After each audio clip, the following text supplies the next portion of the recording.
Hi everyone, in front of me I've got SONY Xperia 10 Mark VII, and let me share with you how to reset app preferences on this device.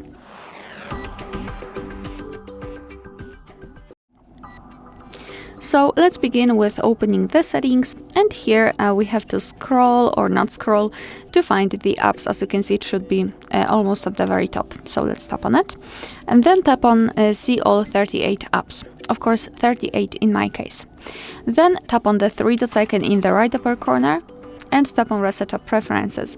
And here your device is informing you what it will actually reset, so among others, disabled app notifications and any permission restrictions.